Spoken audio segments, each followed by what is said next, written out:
Então, o objetivo geral é isso. Metodologicamente foi o que a gente fez. O pessoal do Comitê de Saúde, que já vem se debruçando e teve contato com várias situações, fez uma fala muito boa anteriormente para instigar, certo? E agora a gente vai abrir o microfone para que as pessoas falem da experiência concreta que elas estão vivendo.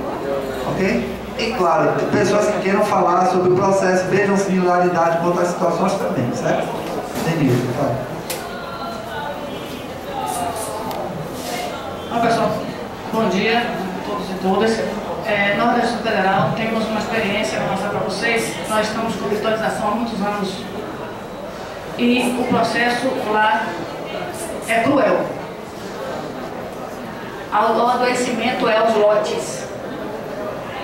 É uma situação assim, é uma situação trágica. E isso veio sem nenhum estudo anterior. Foi implantado o virtual para a criação dos juizados especiais federais e se julgou os tribunais, as pessoas de áreas cíveis e outras especialidades nesse juizado virtual. Então foi um choque imenso e tido como uma panaceia. O juizado especial federal veio para tirar, atender ao cidadão e dar celeridade já com o sistema novo, que é o virtual, para provar que o avanço da justiça. O que se vê hoje são o quadro dos servidores reduzidíssimo, porque os servidores estão adoecendo aos lotes. A gente chega numa vara virtual, uma vara de justiça especial federal, poucos servidores, quem trabalha lá são mais estagiários, terceirizados, requisitados, e servidor doente, se aposentando, se afastando do trabalho, uma situação realmente de calamidade. Então, a gente tem experiência, esse dado para passar para vocês, para se preocuparem mesmo com o que está acontecendo. E isso, como a colega falou ali, me surpreendeu, a questão de que isso realmente atinge muito os servidores mais novos, porque eles chegam lá, o pessoal encontra o pessoal mais, já um pouco mais envelhecido, um pouco mais, já com algum outro tipo de sequela pelo trabalho anterior e tal, doença ocupacional, aí eles chegam dando todo o gás, e vão adoecendo também. A gente vê pessoas novas, nos surpreendiam, um colega que entrou há 6 anos, pediu aposentadoria por invalidez. 6 anos. Ele deve ter 40 anos de idade. É grave. É muito grave. E a gente está, inclusive, agora, estamos querendo até aprender com esse estudo do TRT, porque lá não foi estudo nenhum.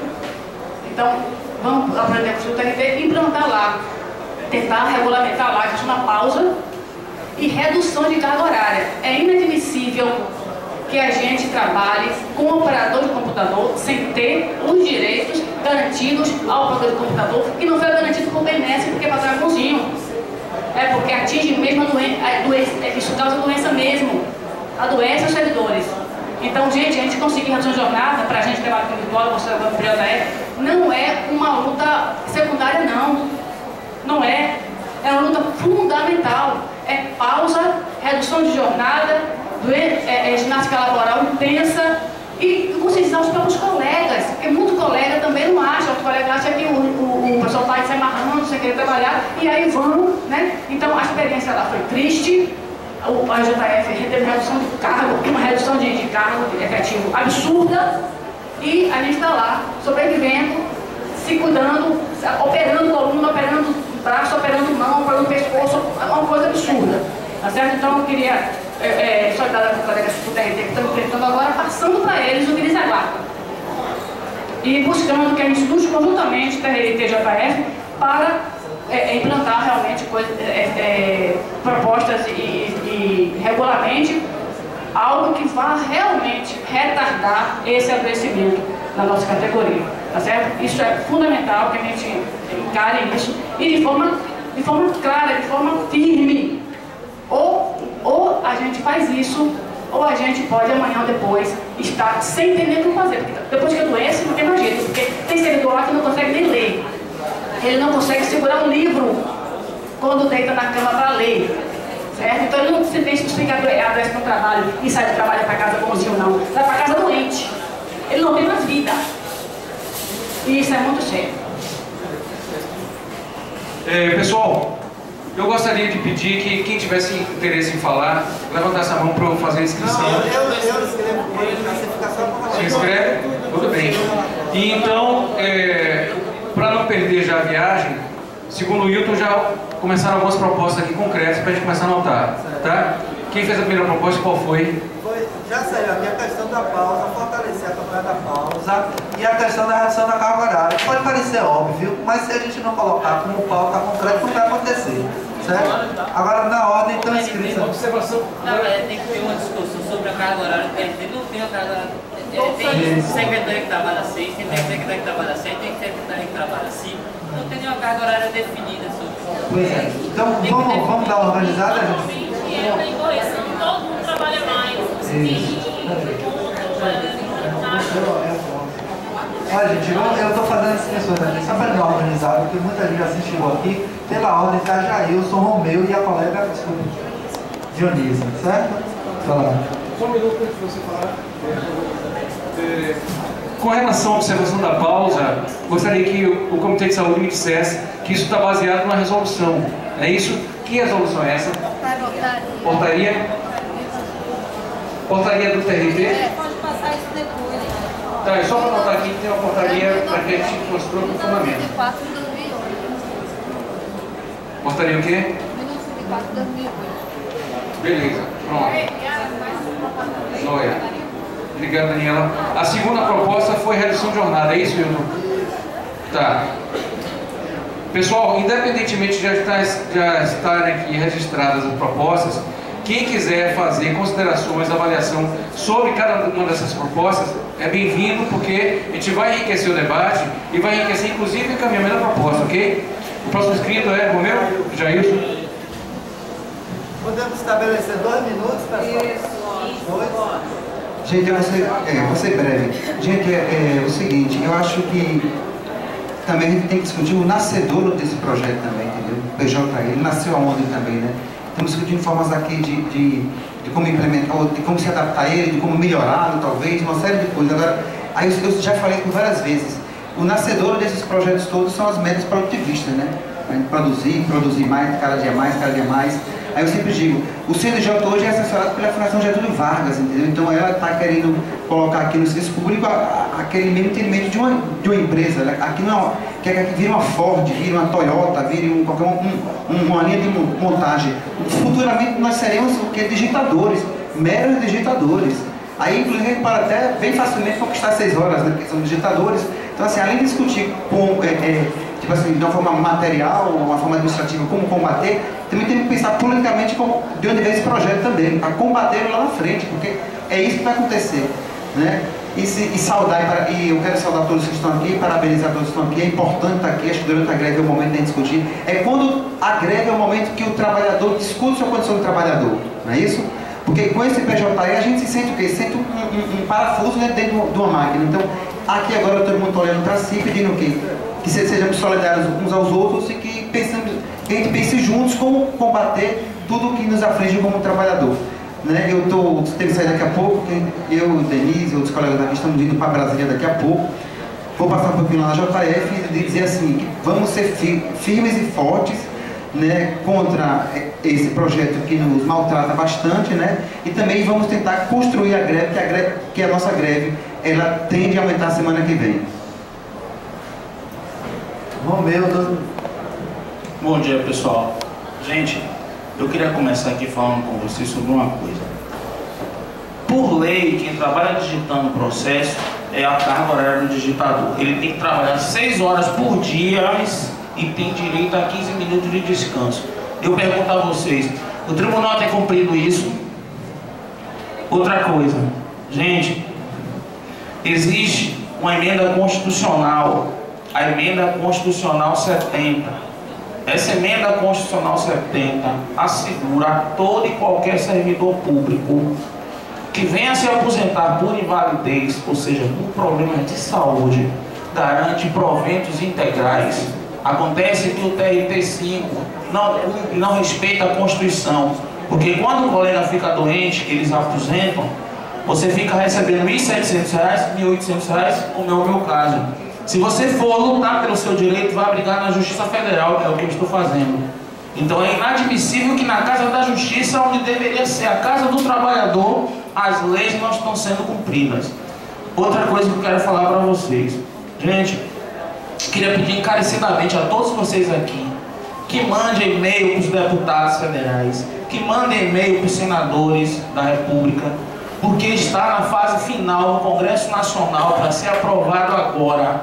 Se não for esse semestre, fica difícil ir no ano que vem, porque todo mundo aqui sabe que o Congresso Nacional no próximo semestre vai estar esvaziado, porque todo mundo vai estar em suas bases eleitorais tentando reeleição.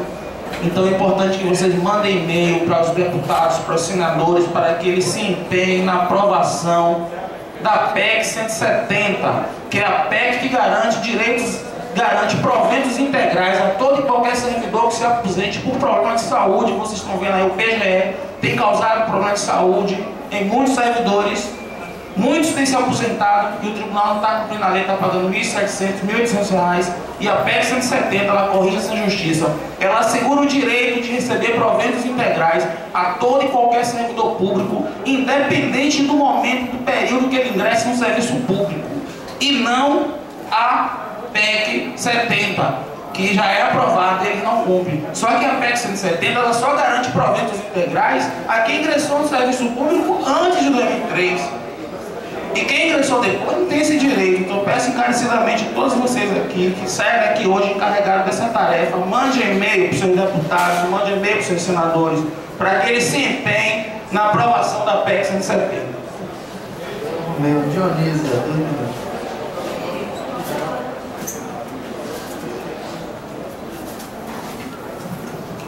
Bom dia, colegas. A minha fala será rápida, mas sobre o perfil de um servidor. Eu trabalho na oitava vara da Justiça Federal e já tive momentos difíceis, problema de coluna, cervical, dorsal, enfim.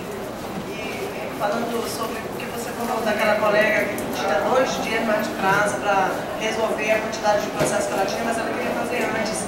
O perfil do servidor nesse caso aí, o que é isso? Porque eu faço isso. Por quê? Porque amanhã vai chegar mais. Depois de amanhã que seja o dia de prazo, vai chegar muito mais. Então, se a gente não der conta logo hoje de adiantar, amanhã, depois, vai ter o triplo do serviço. Vai ser pior para nós, porque depois vira aquela cobrança, aí está feito, ó, o processo não está sem andar, e cadê a movimentação? Enfim, então a gente se esforça de uma maneira sobrenatural para que a gente consiga dar conta daquilo e ter o nosso trabalho em dia. Outra coisa também, o programa da Justiça sobre vida legal, eles implantaram agora eles implantaram um programa virtual, né? É um personal trainer virtual, que você programa de quantos minutos você quer ser lembrado para fazer sua ginástica de punho, de costas, de pescoço. Isso, por um lado, foi bom, ótimo, mas a gente fazia na oitava vara a ginástica laboral com todo mundo reunido. Depois que foi implantado isso, a gente faz ou não faz, entendeu? Tá mais até para não fazer, porque, ele apareceu ali, a bolinha apareceu, poxa, mas já apareceu de novo, e aí já não faz. Então, assim, se vocês forem aplicar um trabalho desse aqui no TRT, observar também esse outro lado, né? Essa consciência de que o virtual, além de você fazer sozinho, é bom, mas é bom fazer em equipe, né? Um ali ajudou o outro, um ali cooperando com o outro. Era essa a minha fala. Obrigada.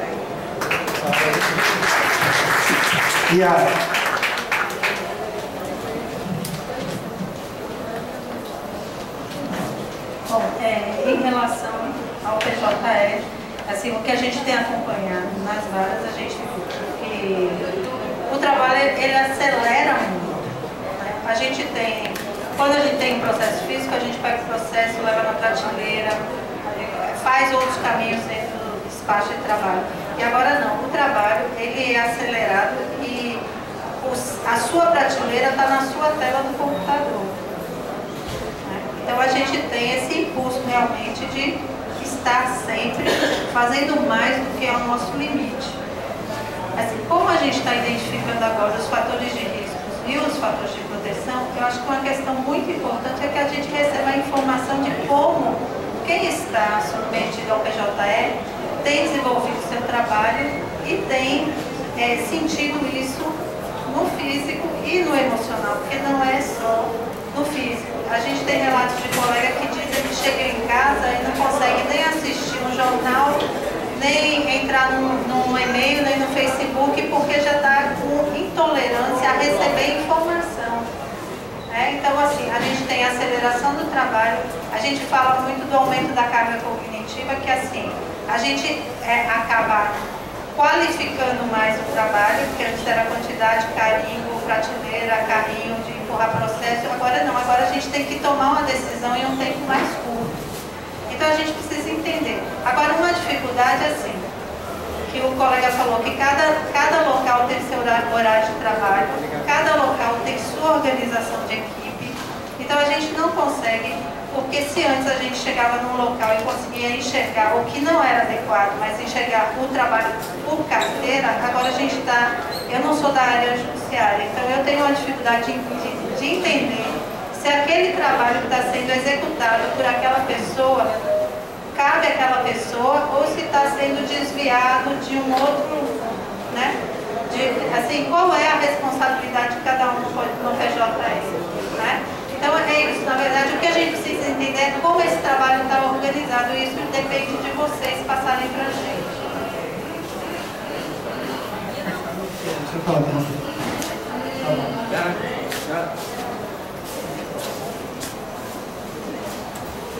gente, a primeira coisa eu queria só retomar esse aspecto que já explicou, porque na verdade a gente fica pensando na implementação do PJE como a utilização de um recurso tecnológico apenas. Então você está utilizando, faz uma reestruturação dessa, a gente tem que se perguntar serviço do que essa reestruturação está sendo feita. E aí é impossível a gente fugir da ideia do aumento da produtividade, de responder metas. Porque, na verdade, no fundo, por trás disso tudo, está aquela velha formulação que está sendo, cada vez mais fortalecida, está sendo fortalecido, ou está sendo propalado em toda a administração pública. Inclusive, se ele for pegar o discurso de posse do presidente, você vai ver lá, aumentar a produtividade com corte de gastos. Aqui parece uma coisa muito lógica, na verdade nós temos, o recurso é público, então você precisa melhorar a produtividade, cortando gastos. Mas se a gente for ver o que é o Estado brasileiro, o que é investir na educação, saúde, no serviço público em geral, o Brasil está lá embaixo em tudo.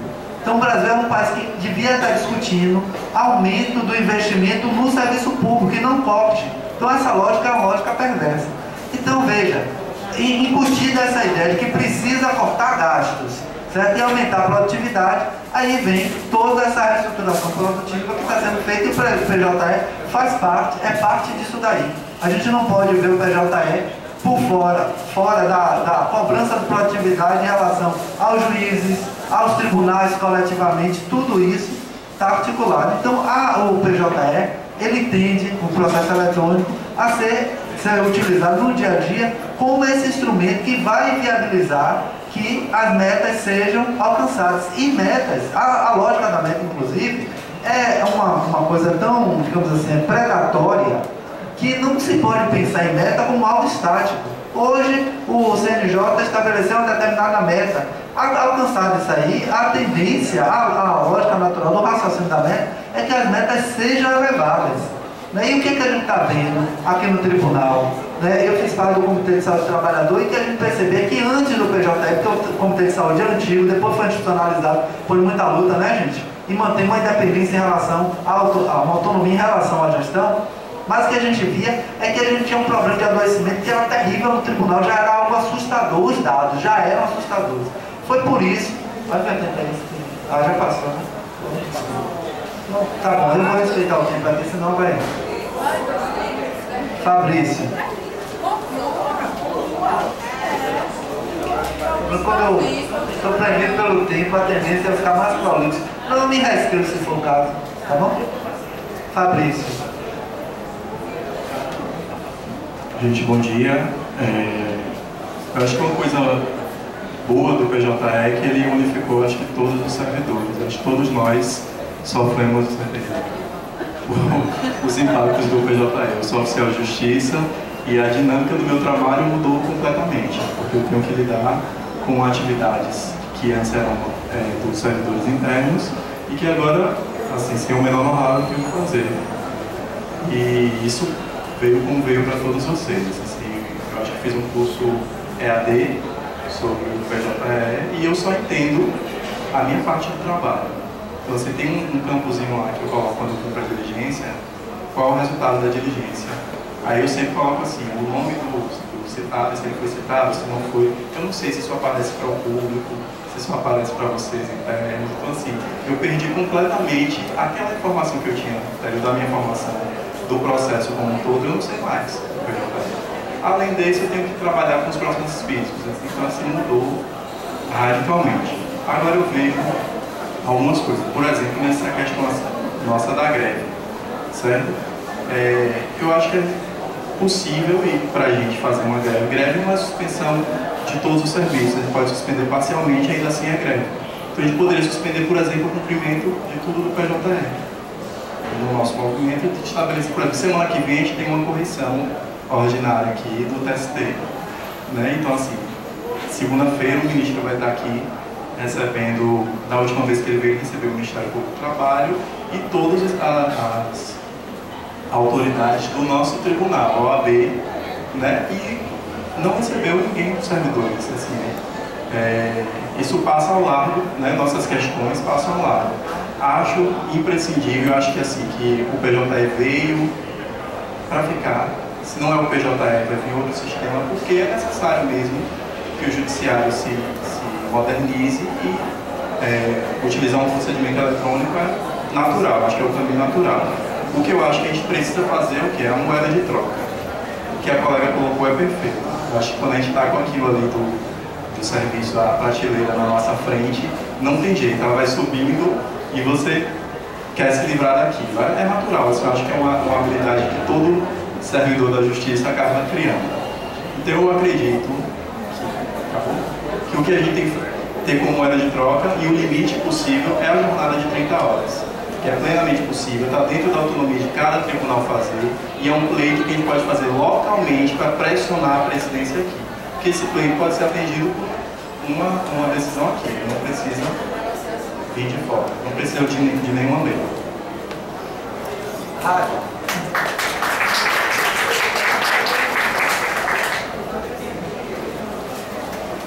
Antes de começar muito tempo, eu queria dizer o seguinte: ao final das falas, pessoal, eu vou ler todas as proposições que estão surgindo aqui, tá? Para a gente não só sistematizar, mas também para corrigir, para ver se é exatamente aquilo que cada um está querendo encaminhar, tá? Bom, eu vi uma fala de Eliana dizendo que não se deve inserir numa campanha ou qualquer coisa que valha a questão da pausa, tá? Porque, não sei se eu entendi bem, mas eu entendi também que seria um contraponto a uma coisa que eu já defino há algum tempo, tá? Que é da gente fazer uma contra-propaganda, uma tática de contra-ataque, tá? Ao que estão estabelecendo para o servidor, tá? Porque não se trata apenas de PJE. Quando o CNJ estabelece metas, tá? Ele pretende transformar isso aqui numa empresa, numa indústria, tá? E que nós seremos tão somente máquinas, se possível até robôs. E outra, robôs descartáveis, tá? E é por isso que graça no serviço público a terceirização. Quanto mais prático for mexer numa peça, tá? E substituir ela, melhor. O que não pode se perder é a produção. Ou seja, deixamos de virar pessoas humanas, tá? Para virar objetos, para virar tão somente animais de carga, tá? E isso aí já vem de algum tempo, tanto que a emenda 19 de 1998 diz que já é possível contratar no serviço público através da CLT, uma coisa que em 88 tinha sido derrubada.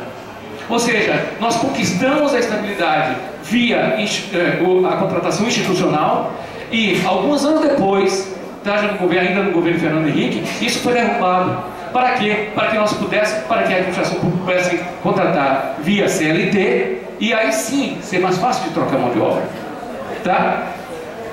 Há vários avanços aqui, mas eu não vou me ater, senão eu vou perder meu tempo. Mas enfim, já concluí, né? Paciência. Vou repetir aqui apenas uma proposta que eu já venho construindo há algum tempo, tá? pode parecer simplória, pode parecer boba, mas ela tem um conteúdo simbólico muito forte. Porque a minha ideia é fazer uma contra-propaganda. Seria do servidor estabelecer a sua meta, em contraponto à meta do CNJ, as metas do CNJ. Tá? Quais seriam essas metas?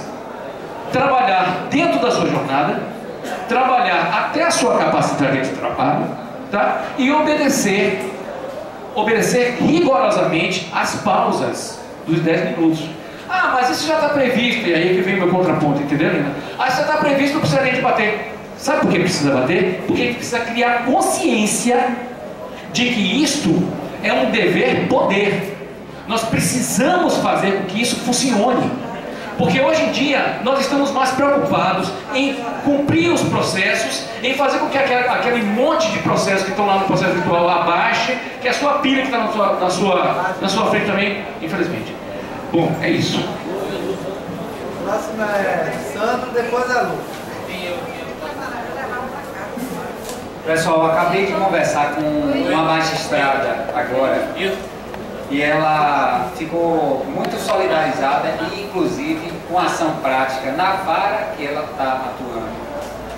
Ela não permite que os servidores façam despacho fora do horário e num horário muito tarde, porque colegas já estavam relatando que estavam instalando o PJE nos notebooks particulares para chegar em casa e trabalhar. E ela colocou uma coisa bem importante em relação ao seguinte, que o grande mote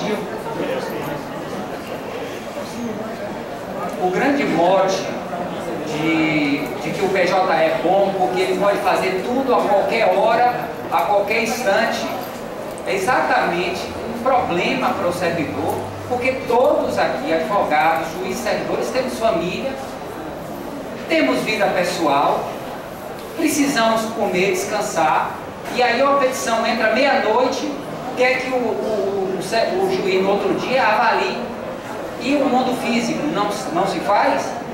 Ou seja, aí a sugestão agora, ela própria sugeriu que os servidores da vara conversem com o diretor e expliquem essas situações mais uma vez e conversem com os juízes. É claro que a gente não vai ter ilusão de que isso vai funcionar, mas é importante o diálogo.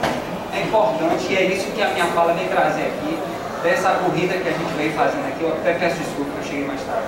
Mas conversem para quê? Para isso, para chegar para os magistrados e eles se mobilizarem, porque alguns juízes realmente já estão também com esse problema, essa realidade. Outros não, outros juízes deixam tudo na mão do assessor, mas alguns juízes que fazem tudo, que só o toque dele abre, é isso que acontece. Então assim, a sugestão é que os servidores conversem com os diretores, para conversar com os juízes, para realmente se sensibilizar e para começar a ver que esse problema vai estourar. Nosso colega, e aqui eu vou falar, Maurício, ele disse que ele faz 30 processos de estar 650 cliques. Não é, no SAMP era uma coisa rápida. Acabou. Lu.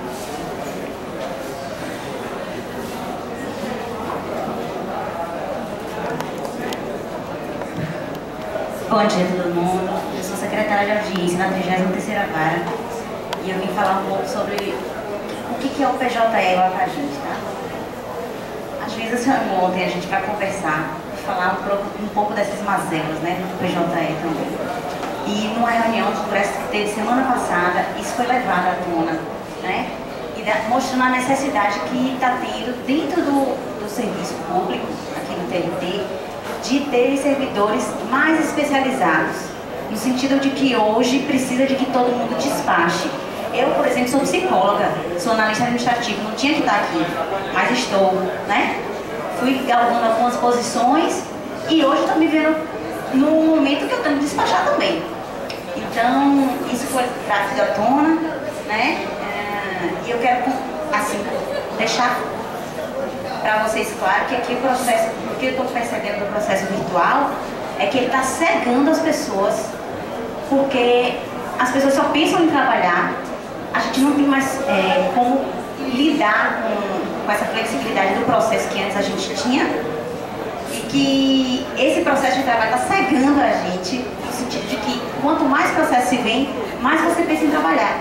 Você não tem mais controle como antigamente tinha, né? Que você administrava as notificações, administrava isso, administrava aquilo. Hoje não. Chegou o processo na sua caixa, já tem lá a data, o tempo para cumprir, então o recesso continua. Isso aqui é uma coisa que eu queria até trazer, que isso precisa ser levado também.